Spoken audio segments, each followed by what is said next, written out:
날씨가 많이 더우시죠? 더운 날씨에 건강 계속 유지하시기 바랍니다. 오늘 말씀은 소제는 곡물 제사로 우리가 알고 있죠. 곡물. 이제 동물들을 주로 이제 제사로 드리는데 이 소제만큼은 이제 곡물로 드리는 제사입니다. 레위기의 율법에 대한 부분이 많이 나오는데 이 율법을 보면 몇 가지 이제 특징이 있습니다. 이 율법은 그냥 이제 지키는 것으로 끝나는 율법이 아니라는 거죠. 지키는 것으로 끝나는 것이 아니라 그 안에 은혜가 계속해서 하나님의 은혜가 흘러갑니다. 그래서 아브라함 시대부터 계속해서 출애굽, 그리고 가나안 정복, 그 다음에 다윗 왕국, 예수 그리스도까지 계속 율법은 흘러가고, 그리고 그 율법을 지키면서 살아가는 많은 백성들이 있지만 그 가운데 중요한 부분은 그냥 지키는 것이 끝이 아니라 그 안에 은혜가 계속 흘러가는 그 부분들이 있다는 겁니다.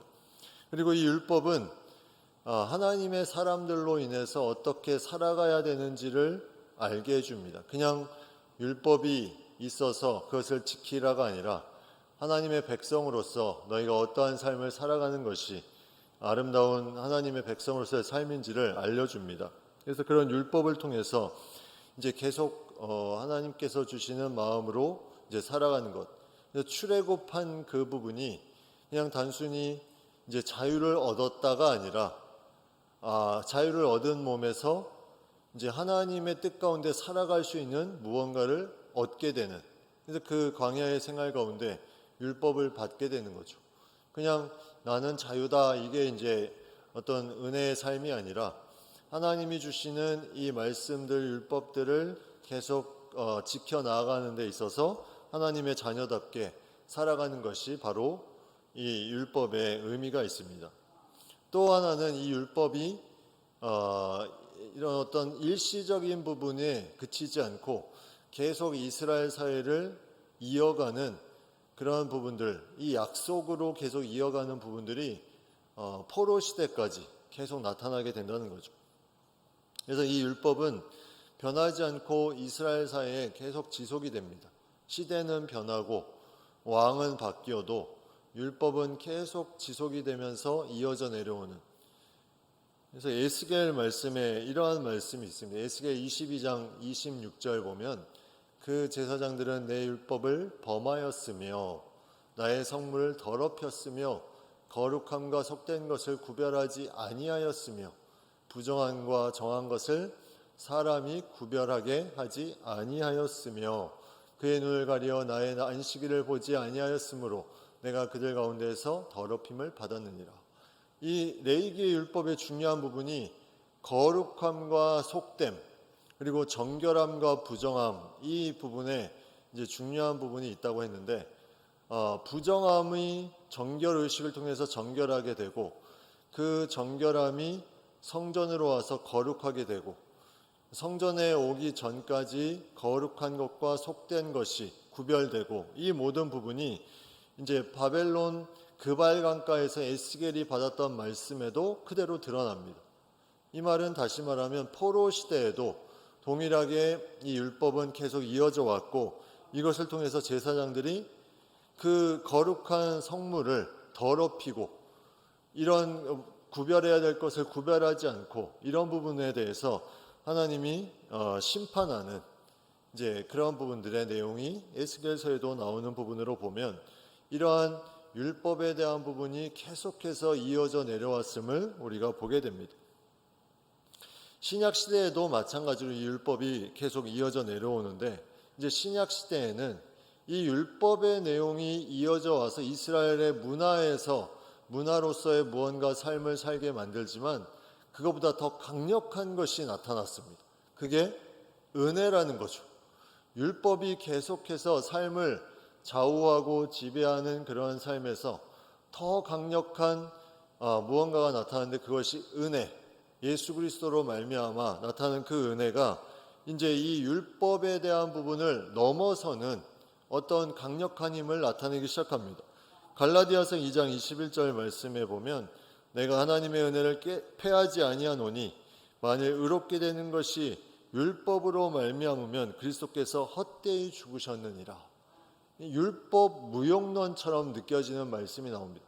율법으로 의롭게 되는 것은 그리스도께서 헛되이 죽으셨다고 말할 정도의 이런 부분들의 부분. 그러니까 율법으로 말미암은 것이 너희가 의롭게 되는 것이 아니라 하나님의 은혜에 대한 부분을 강조하기 위해서 이렇게 대비시켜 놓는데, 그러면 율법 무용론, 율법은 이제 필요 없는 것인가? 신약 성경에서 말하는 율법은 상당히 중요한 의미가 있습니다. 구약 성경에는 이 율법을 지켜 나아가는 것이 하나님의 백성으로서 살아가는 것이었다면, 신약 성경에는 하나님의 은혜 가운데 살아가는 그 삶은 자연스럽게 하나님의 율법을 지키는 삶이 되어야 된다. 이런 이제 순서가 약간 바뀝니다. 구약 시대에는 하나님의 율법을 지키는 것이 가장 중요한 하나님의 백성으로서의 삶이었으면, 신약 시대에는 하나님의 은혜를 받은 사람이 자연스럽게 지켜나가는 것이 이 율법이다. 그래서 이 율법을 온전하게 하신다, 이런 표현이 나오는데, 그런 어떤 율법에 대한 부분, 야고보서 1장 25절에 보면 자유롭게 하는 온전한 율법을 들여다보고 있는 자는 듣고 잊어버리는 자가 아니요 실천하는 자니, 이렇게 나옵니다. 이 사람은 그 행하는 일에 복을 받으리라. 이제 율법을 이제 들여다보고 있는 자는 잊어버린 자가 아니라 실천하는 자다. 은혜 가운데 있는 자는 이제 율법을 실천하면서 살아가는 사람인데, 그 모든 일에 복을 받게 되는. 그래서 우리가 살아가는 이 인생의 중요한 부분에 이 율법이라는 것이 은혜 가운데 지키며 나아가는 것인데, 이를 통해서 복을 받게 되는 부분들이 이 가운데 나타나게 된다는 거죠. 이 부분은 계속해서 성경의 큰 맥락 가운데 중요한 부분으로 우리에게 계속 다가옵니다. 그래서 율법이 그냥 폐하여지거나 율법이 무용하다는 그런 의미가 아니라, 신약 시대에 와서는 은혜를 받은 자가 이 율법을 지키면서 복을 얻게 되는, 그래서 복 있는 자에 대한 부분에 하나님의 말씀을 주야로 묵상하는, 그리고 그것을 지켜나가는 그런 삶의 부분을 강조하며 나아가고 있습니다. 그래서 율법에 대한 부분에 구약시대의 어떤 동물을 드리고, 오늘 본문에 나오는 것처럼 곡물을 드리는 그런 제사에 율법에 초점이 맞춰져 있다면, 신약시대에는 이런 동물이나 이제 곡물을 드리는 건 다 끝나는 상태죠. 왜냐하면 예수님께서 직접 제물이 되셔서 단번에 그 모든 죄를 사해 주셨기 때문에 더 이상 이런 부분에 대해서 제사에 대한 모습을 가지고 이제 그런 드릴 부분이 없이, 하나님께 드리는 부분은 이제 무엇을 드립니까? 이제 그전에는 동물에게 무언가를 안수해서 자신의 그런 어떤 죄나 그런 부분들을 동물이나 또 자신의 어떤 표현을 다른 어떤 제물을 통해서 나타내는데, 지금은 그런 부분이 이제 어떻게 나타나냐면 자기 자신을 드리면서 나타납니다. 자기 자신을 드리는 거예요. 이제 다른 동물이 필요가 없이, 그 모든 것은 죄가 다 사해졌기 때문에 이제는 자기 자신을 계속해서 드리면서 그 은혜 가운데 거하는 이런 부분, 이것이 하나님이 기뻐하시는 제사임을 말씀하고 있습니다. 로마서 12장 1절에 그러므로 형제들아 내가 하나님의 모든 자비하심으로 너희를 권하노니 너희 몸을 하나님이 기뻐하시는 거룩한 산제물로 드리라. 이는 너희가 드릴 영적 예배니라. 너희 몸을 거룩한 산제물로 드리라. 이제 여기에 초점을 맞추는 거죠. 그러면 우리가 이런 예배의 삶을 살아간다는 것은 하나님이 향기로운 냄새로 받으시는 이 예배, 우리도 하나님이 기뻐하시는 그 예배, 이것이 우리 자신을 거룩한 산 제물로 드리는 것. 그냥 일주일에 한 번 와서 내가 드리는 것이 아니라 나의 삶의 이런 모습에 하나님이 함께 하심에 대해서 내 자신의 거룩한 모습을 이런 산제물로 드리며 나아가는 것이 예배이다. 이것이 우리가 오늘날 드려지는 그런 예배의 모습임을 우리가 생각해 볼 때 이 예배는 너무나 소중한 거죠. 그래서 무언가 제사는 목적을 가지고 그 목적을 이루기 위한 것에 조금 더 초점을 맞췄다면 이제 우리 시대의 이 예배는 목적이 아니라 이미 구원받은 백성의 어떤 삶의 모습에 그것이 더 온전하게 내 안에 나타나도록 그 자신을 드리며 나아가는 그런 부분에 더 초점이 맞춰져 있다는 거죠. 내 자신을 산제물로 드리는 것. 여기에 이제 초점이 맞춰져 있다는 것. 이 부분이 중요한 이제 포인트인데 그 핵심이 이제 감사이죠. 감사. 그 은혜에 대한 감사. 우리가 봉헌 시간에도 감사하는 마음으로 이런 봉헌을 드리는 것처럼 우리 자신의 모든 것이 예배를 통해서 감사함으로 드려지는 오늘 본문 2장에 나와 있는 이 소재가 이 감사에 대한 의미가 상당히 강합니다. 감사에 대한 의미. 이제 번제는 약간 회개 속죄에 대한 의미가 강했다면 물론 자원제 또 서원제도 있지만 번제 이 소제는 감사에 대한 의미가 상당히 강합니다. 그래서 이 소제는 곡물을 드리는 그런 제사이기 때문에 별명이 있어요. 무슨 별명이냐면 피 없는 제사다. 예, 제사가 5가지라 그랬죠. 번제, 소제, 화목제, 또 목적에 따라서 속제제, 속건제 이렇게 5개가 있는데 유일하게 피를 흘리지 않고 드리고 계속 나아가는 제사가 바로 이 소제입니다. 피 흘리지 않는 피 없는 제사. 그리고 이 소제는 번제 다음에 더불어서 드려지는 경우가 거의 대부분입니다. 번제를 드리고 나서 그 다음에 소제를 드려요. 약간 부속물로서 드리는 제사. 예, 1부 예배를 드리고 2부 예배를 드리는 것처럼 이제 우리 1부, 2부가 아니라 예배를 드리고 또 다른 예배를 드리는 것처럼 번제라는 제사에 또 다른 제사를 드리는 것이 이 소제입니다. 번제에 이어서 나타나는 제사. 레위기 9장 16절 17절에 이 아론의 위임식 때 보면 또 번제물을 드리되 규례대로 드리고 또 소제를 드리되 이렇게 나와 있습니다. 그 중에서 그의 손에 한 움큼을 채워서 아침 번제물에 더하여 제단 위에서 불사르고 이제 그 제사장이 드리는 번제는 아침 저녁으로 드리는데 이 소제도 그 번제물에 더해서 한 움큼을 여기 오늘 말씀에는 기념물로 이렇게 나와 있는 부분 한 움큼을 채워서 번제물에 더해서 드린다. 이제 번제를 드립니다. 그 다음에 한 움큼 이 기념이 되는 기념물의 소제물을 그 이어서 바로 또 드립니다. 이런 소제는 그러니까 부속되는 제사의 어떤 개념을 가지고 이 자체를 이제 드리는 부분. 그래서 소제 자체만으로는 효력이 없어요. 소제 자체만으로는 효력이 없고 번제를 드리고 나의 죄를 사해 주심에 그 번제를 드리고 거기에 대한 감사한 마음으로 소제를 드립니다. 소제는 감사의 마음이 강하죠. 곡물을 드리면서 나의 죄를 사해 주심에 대해서 감사함으로 이 소제를 드리는 거예요. 우리가 예배 시간에 이제 죄 사함의 그런 사죄의 시간이 있죠. 그게 앞쪽에 있습니다. 번제를 드리는 시간이라고 보면 뒤쪽에 봉헌의 시간이 있죠. 여기에 대한 감사함으로 우리가 드리는 그런 시간으로 연결이 될 수가 있습니다.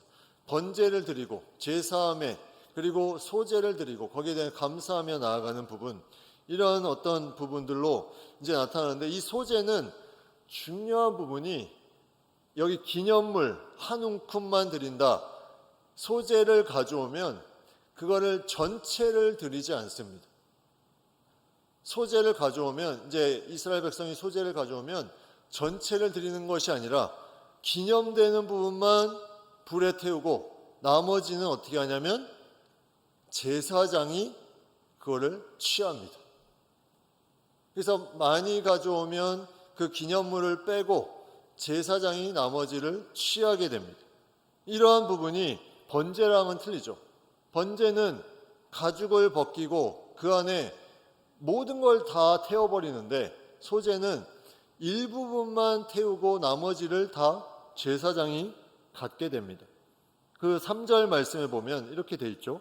그 소재물의 남은 것은 아론과 그의 자손에게 돌릴지니 이는 여호와의 하제물 중에 지극히 거룩한 것이다. 10절에도 동일하게 나옵니다. 예. 소재물의 남은 것은 제사장에게 이것을 돌린다. 이것은 거룩한 것이라 제사장에게 돌린다. 이렇게 되어 있습니다. 그래서 이런 이제 제사장에 드리는 이런 부분들, 우리가 예전에 그런 어떤 성미 제도라고 있어요. 성미 제도로 들어보셨습니까? 네, 거룩한 쌀을 교회에 가져오면 이 쌀을 가지고 어떤 일을 했냐면 이제 교회를 섬기는 목회자들에게 이제 생활 양식으로 나눠주기도 하고 가난한 사람에게 또 이것을 나눠주기도 하고 뭐 이런 어떤 용도로 쓰이는 부분이 이런 어떤 곡물 제도에서 나온 부분임을 우리가 생각해 볼 수 있습니다. 그런 부분들이 이제 이 나온 것을 한 움큼을 가지고 이제 기념물로 태워버리고 거기에 대해서 남은 것들을 이제 제사장에게 이제 이 레위기법에는 드리는 것으로 나와 있는데 그런 부분들이 어떤 하나의 역사적인 의미로 이어져 내려온 것이 이 성미제도라고 할 수 있죠. 성미제도. 요즘에는 이 성미제도를 하는 교회가 별로 없는데 이거는 이제 그 나름대로 곡물에 대한 이 레위기의 소제법에 대한 의미를 가지고 그렇게 한다면 의미가 있는 거죠. 그런 부분에 대해서 이 소제가 그런 어떤 계속해서 이제 어떤 곡물에 대한 부분에 초점을 맞추고 있는데 근데 이 소제의 히브리어를 보면 이제 그 히브리어 단어가 꼭 소제에만 사용되는 것은 아니었습니다. 예. 창세기에 가인과 아벨이 제물을 드리는 내용이 나오는데 이제 그 제물을 드리는 것이 곡물도 드리고 또 동물도 잡아서 드리는 그런 가인의 제사, 아벨의 제사 이게 이제 따로 나오는데 그 제사의 모든 제물에 대한 표현이 이 소제와 같은 단어를 쓰는 그런 히브리어를 쓰고 있습니다. 그 전에는 곡물뿐만이 아니라 동물도 그 제물을 똑같은 단어를 사용하고 있다는 거죠. 이 말은 다시 말하면 가인과 아벨의 제사가 제물의 차이로 하나님이 받으시고 안 받으시고의 그런 차이가 아님을 명백하게 보여주는 거죠. 왜냐하면 같은 제물, 같은 단어를 쓰고 있기 때문에 그 히브리어로 민하라는 단어를 쓰고 있는데 그걸 보면 그런 어떤 제물에 대한 차이로 하나님이 아벨의 제사만 받으신 것이 아니라 그런 똑같은 단어인데 그 믿음에 대한 부분을 보신 거죠. 그리고 야곱이 에서의 분노를 누그러뜨리기 위해서 준비한 예물이 이제 창세기 32장에 나오는데 그 예물도 이 같은 히브리어를 쓰고 있습니다. 그러면 이러한 히브리어 단어로 보면 그 전에는 어떤 제물에 대한 의미가 조금 더 강했는데 이제 레위기법 이후로는 이 히브리어 단어가 소재에 해당하는 이 민하라는 단어가 곡물이라는 단어에 이제 좀 더 초점을 맞추면서 이제 계속 이제 나아가고 있는 것을 우리가 볼 수 있습니다. 근데 이 소재에는 번제와 틀린 한 가지가 있는데 그게 뭘까요? 그게 바로 안수하는 것이 없습니다. 안수. 예, 번제를 이제 가져오면 번제물을 가져오면 그 동물의 안수에서 본인이 이 동물의 모든 것을 전가시키죠. 흠없는 동물에 자신의 죄를 옮깁니다. 그러면 그걸 태워서 본인이 흠없게 되는 부분이 있는데 이 소제에는 그런 의식이 없어요.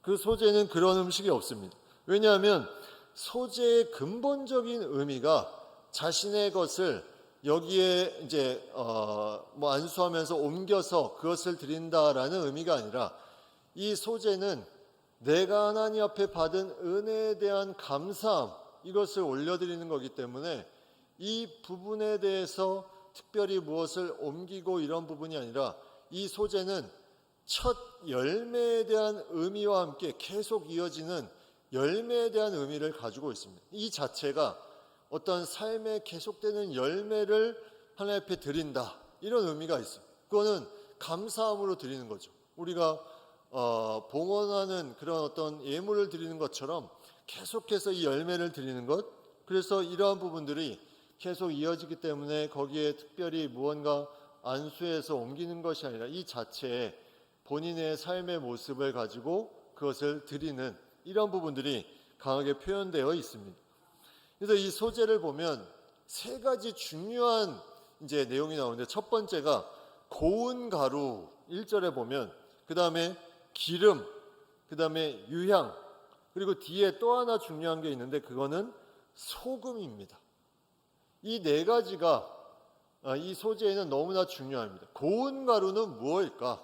고운 가루는 우리가 생각하기를 고운 가루, 이 잘 빻아서 이제 가루를 아주 잘게 낸 가루가 고운 가루겠다 이렇게 생각하는데, 고운 가루는 그런 의미가 아닙니다. 여기서 나오는 고운 가루는 아주 최상품의 가루, 가장 값비싼 가루, 바로 그 가루를 말합니다.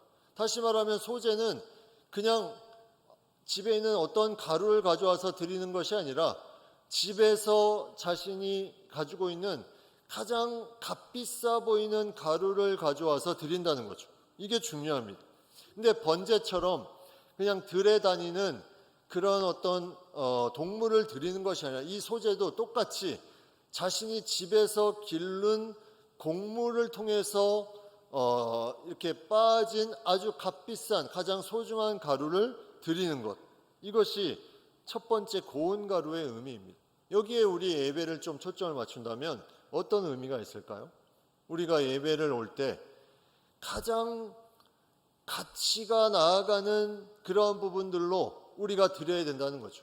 가장 가치가 나아가는, 그냥 시간이 남으니까 오늘 그냥 몇 부 예배 가자, 이게 아니라 내가 그 예배 시간에 초점을 맞춰서 가장 가치 있게 준비해서 드려지는 예배, 여기에 이제 소재의 의미가 있습니다. 이 고운 가루는 그런 의미가 있는 거예요. 가장 값어치가 있는 그런 예배, 그런 부분들로 드려지는. 그리고 기름이 나오는데, 기름은 상징하는 바가 뭐냐면 기쁨과 즐거움, 기쁨과 즐거움입니다. 예배드리는 모습이 기쁨과 즐거움이 있어야 된다는 거죠. 왜? 하나님이 은혜를 주셨기 때문에. 근데 예배 시간에 와서 기쁨과 즐거움이 없이 예배를 드리는 부분, 이 부분은 진정한 예배가 아님을 이 소재가 알려주고 있어요. 기름을 넣는다는 것은 이 소재가 감사함으로 기쁨과 즐거움으로 내가 드리겠습니다, 이거예요. 내가 그냥 누가 드리라니까 그냥 와서 드리겠습니다가 아니고, 내가 억지로 무언가를 드리겠습니다가 아니라 기쁨과 감사함으로 드리겠습니다. 여기에 기름의 의미가 있습니다. 중요한 의미죠. 우리가 예배드리는 모습이 어떠한 모습인가? 형식적인가? 아니면 그냥 억지로인가? 이러한 기쁨과 즐거움으로 드리는 부분이 있는가? 세 번째 유향은, 이제 이 유향이라는 것은 이제 향기를 주로 말하는데, 이제 이 부분은 이제 나무에서 채취한 약간 진액에 대한 진액을 통해서 나타나는 그런 향이 나는 부분을 우리가 생각해 볼 수 있는데, 이제 기름이 약간 소재물이 잘 타도록 도와주는 거라면 이 향은 곡물이 탈 때 향기가 나게 해주는 겁니다. 이 향기가 무슨 의미일까요? 이 향기, 이제 기름이 기쁨과 즐거움으로 잘 타도록, 기쁨과 즐거움이 있으면 예배에 더 집중할 수 있도록 잘 되는 의미라면, 그 안에 향기가 계속 올라간다는 것은 무슨 의미일까요? 하나님이 그 예배를 기쁘게 받으신다는 것. 향기로운 제사다, 향기로운 냄새다. 오늘 본문에 2절 그리고 9절 16절에 소재에 대해서 계속 나옵니다. 번제에서도 나오죠. 향기로운 냄새니라. 이게 이제 향유를 통해서 계속해서 유향을 통해서 올라갑니다. 그래서 이 기름과 이 유향과 고운 가루는 우리가 하나님 앞에 드리는 예배에 대한 모습을 명확하게 어떤 예배가 돼야 되는지 우리에게 알려주고 있다는 거죠. 그런데 중요한 부분이 이 소재가, 모든 소재가 기름과 유향이 들어가는 것은 아닙니다.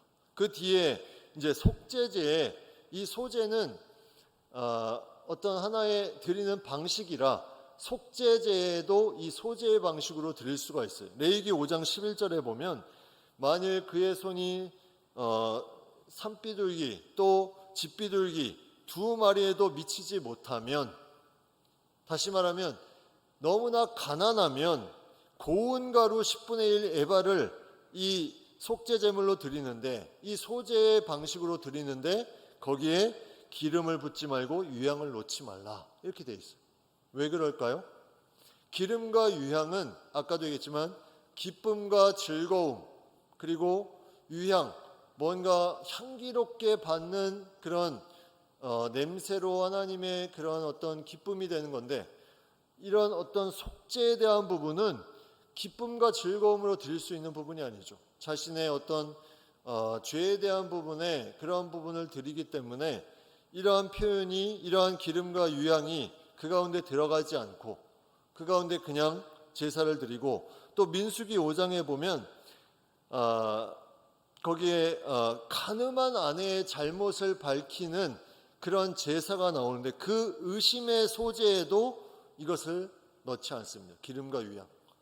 이것도 마찬가지로 이 사람의 그런 부분이 맞냐 틀리냐를 판정하는 그런 소제를 드릴 때도 거기에 기쁨과 즐거움의 그런 소제가 아니기 때문에 기름과 유향을 넣지 않는 거죠. 이러한 이제 소제에 대해서 조금 예외적인 사항이 있지만 일반적으로는 하나님 앞에 드리는 이 소제에는 기름과 유향이 들어가 있다. 그러면 이 소제를 어떻게 드리는가? 레위기 6장에 보면 이렇게 이제 나와 있습니다. 6장 19절 20절에 보면 아론과 그의 자손이 기름 부음을 받는 날에 여호와께 드릴 예물은 이러하니라. 고운 가루 10분의 1 에바를 항상 드리는 소제물로 삼아 절반은 아침에 절반은 저녁에 드리되 그것을 기름으로 반죽하여 철판에 굽고 기름에 적셔 썰어서 소제로 여호와께 드려 향기로운 냄새가 되게 한다. 자, 여기서 보십시오. 이제 제사장이 드리는 소제는, 이 소제는 남길 수가 없습니다. 제사장이 드리는 소제는 백성들이 가져온 소제와 다르게 다 이것을 태워버려야 됩니다. 레위기 6장 23절에 이렇게 말씀하고 있어요. 제사장의 모든 소제물은 온전히 불사르고 먹지 말아라. 제사장이 드리는 것은 자신의 어떤 거룩함과 하나님 앞에 감사함의 고백으로 드리는 부분은 먹을 수가 없는, 제사장은 이스라엘 백성들에게서 취한 그런 소제물 중에 자신의 어떤 부분을 위해서 이것을 드리는데 이 부분은 온전히 다 드리고 그 드리는 것의 일부를 다시 가져올 수 없다는 거죠. 다 이것을 드릴 수밖에 없는. 이 말은 무슨 말일까요? 제사장의 그런 어떤 기쁨과 즐거움과 또 그런 이 기름에 대한 부분은 충성에 대한 의미도 있습니다. 그런 충성, 그리고 하나님 앞에 자신의 어떤 부분을 올려드리는 것이 일반 백성의 그런 부분보다 전적으로 다 드릴 수 있는 그런 부분들로 드려야 됨을 여기서 말하고 있는 겁니다. 그래서 제사장은 일반 백성이 드리는 그런 부분들과는 차원이 다른 모든 것을 다 드리는 그런 삶의 모습을 여기서 볼 수가 있죠. 그래서 이런 부분에 이제 거룩한 그런 제사로 나아가고 또 이 이스라엘 백성들이 가져온 소제물 중에 일부를 제사장이 취하면서 그들의 삶을 이제 살아가게 됩니다. 레위인들이 가장 큰 수입이 뭐냐면 이스라엘 백성이 가지고 온 11조였어요. 10분의 1을 가져온 것이 레위인에게 들어갔다면 제사장들에게 가장 큰 수입원은 바로 이 소제였습니다. 소제를 통해서 그 남은 곡물을 가지고 그들이 그것을 가지고 생계를 유지하고 살아가는 그 부분이 이제 제사장들의 가장 중요한 부분이었죠. 오늘 본문에 보면 이제 이 몇 가지 이 소제의 종류가 나오는데 1절부터 3절까지 나오는 소제는 그냥 일반적인 소제, 고운 가루를 통해서 이제 그냥 아무 처리도 하지 않은 그런 소제라면 4절부터 10절까지는 이제 이 고운 가루를 처리하는 그런 처리 과정을 가지고 가지고 이제 거쳐온 소재가 나옵니다. 4절에 보면 화덕에 구운 것이 나오고 5절에 철판에 붙인 것, 그리고 7절에 냄비의 것. 사실 이러한 부분들이 이제 약간 이제 어떤 처리하는 방법이 다른 부분인데, 그 처리하는 방법이 다른 거에 따라서 이제 고운 가루와 기름을 먼저 섞느냐, 아니면 고운 가루를 먼저 요리를 하고 그 다음에 기름을 바르느냐, 아니면 같이 반죽하고 또 나중에 바르느냐, 이런 다양한 처리를 통해서 계속 가져오는데, 중요한 부분은 고운 가루, 기름, 그리고 이 유향, 이것이 계속 같이 들어가는 그 부분이 빠지지 않고 이제 나와 있다는 거죠. 물론 이런 4절부터 나와 있는 그 내용에는 유향에 대한 부분은 없지만 유향도 여기에 같이 들어가 있는 부분이고, 거기에 중요한 한 가지, 이제 두 가지가 빠지는데, 그 두 가지가 11절에 보면 누룩이나 꿀을 넣지 말아라, 이렇게 되어 있습니다. 누룩이나 꿀. 이제 누룩이나 꿀을 넣지 말라고 하는데, 누룩은 어떠한 부분에 넣지 말라고 하냐면, 누룩은 이 발효를 일으키는 거죠. 발효하면 어떻게 됩니까? 음식이 부패합니다. 썩어집니다. 예배를, 제사를 드리는데 누룩을 넣으면 그 일부분만 태우고 나머지는 남아있기 때문에 그 제물들이 다 썩어버릴 수밖에 없죠. 그 썩는 것을 막기 위한 그러한 장치로 누룩을 넣지 마라. 그리고 꿀을 넣지 마라. 이 꿀은 이 당시에 이방신의 제물에 많이 사용된 이런 제물이 바로 이 꿀이었습니다. 이 꿀을 넣지 마라. 그러니까 부패하는 누룩과 이방신의 제물로 드렸던 이 꿀을 넣지 말라는 것은, 예배를 우리가 생각해 볼 때 예배에 부패하는 더럽힌 부분에 이 부분을 제거해야 된다는 거죠. 더럽혀진 부분들을 제거하고 또 우상을 섬기는 부분을 제거하고, 여기에 소재의 의미가 있습니다.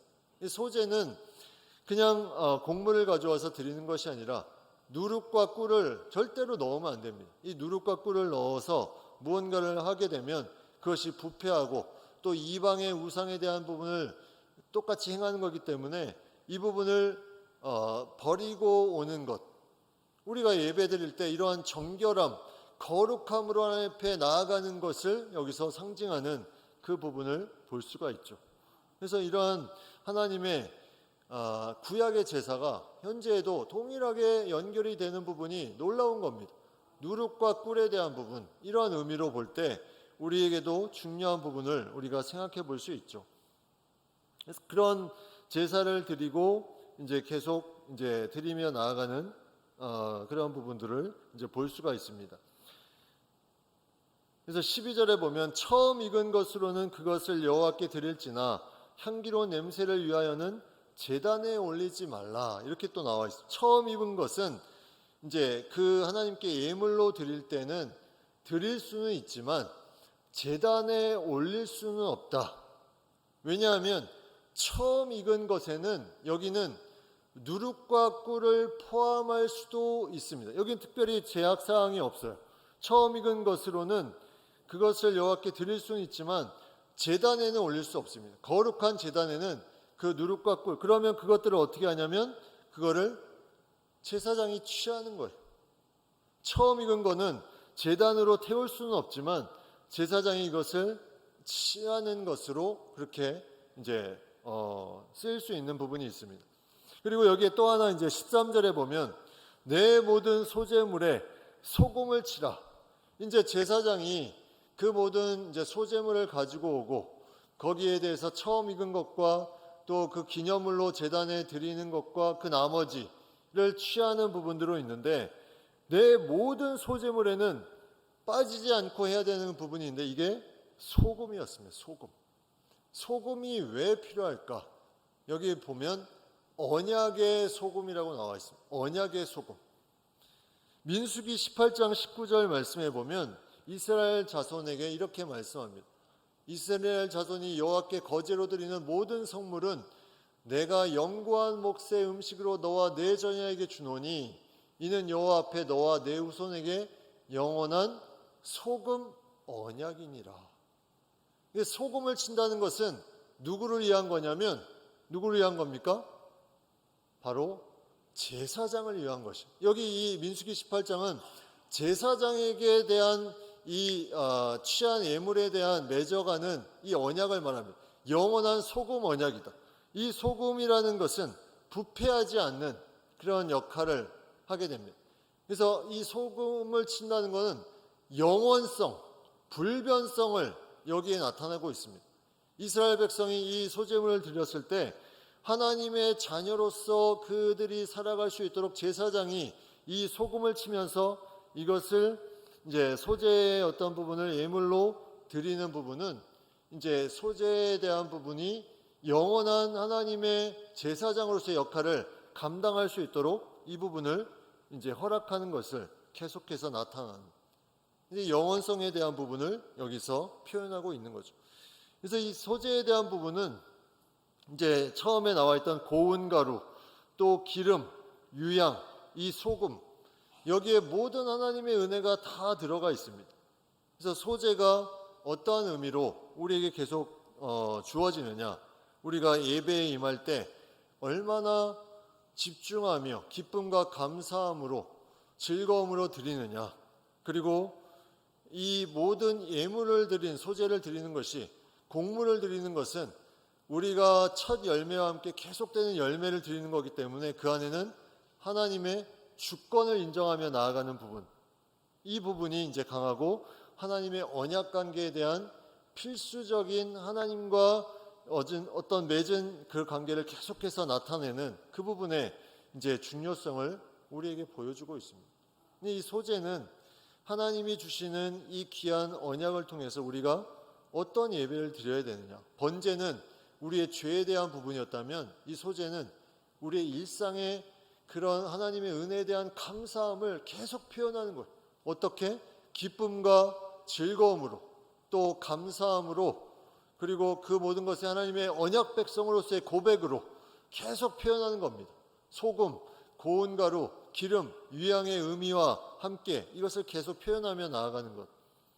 그래서 감사제를 하루만 딱 감사하는 것이 아니라 번제와 함께 매일매일 드려집니다. 이것도 함께 죄사함과 이 감사의 예물이 계속해서 드려져서 이것도 하나님 앞에 화제로 태워지는 향기로운 예물로 드려지는 것, 이것이 아름다운 제사로 드려지는 것.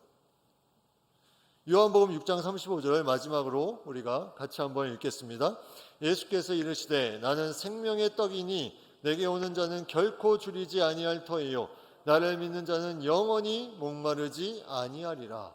이제 예수님이 생명의 떡으로 이제 오셔서 우리가 계속 구약시대에 태우는 것이 예수님을 통해서 이 생명을 통해서 새롭게 되며 우리가 그것을 통해서 영원히 목마르지 아니하는 존재가 되는 이런 의미가 우리가 감사함으로 기쁨과 즐거움으로 드려지는 것처럼 여기에 이런 고백으로 우리가 담고 나아갈 수 있다는 거죠. 그러한 믿음으로 우리가 예배를 드리며 나아갈 수 있는 우리 모두가 되기를 바랍니다.